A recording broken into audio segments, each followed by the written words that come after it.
дилнозаи одинашо фасли зебои сол баҳор ва наврӯзи тоҷикистонро дӯст медорад.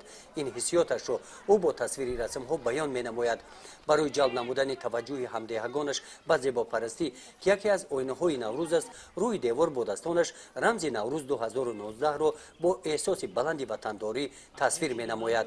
мо дар ин тасвир рангҳои сурх, сабз, зард, кабуд ва хокиро истифода мебарем. дар деҳаи ба номи садлӯи шариф ҷамоати деҳоти гулистони ноҳияи восеъ духтарони расом ҳамроҳи Дилноза 9 нафар ҳастанд. ба ин шуғул онҳо завқи баланд доранд. ман танҳо як орзуи дигар дорам ки инҳоро ман қалам мезанам. орзуи дигарам ин аст ки ман онҳоро ба духтани онҳоро ёд гирам. дилноза мегӯяд ки кашидаҳое ки дар чакан тасвир ёфтанд диққати онҳоро ҷалб намудааст.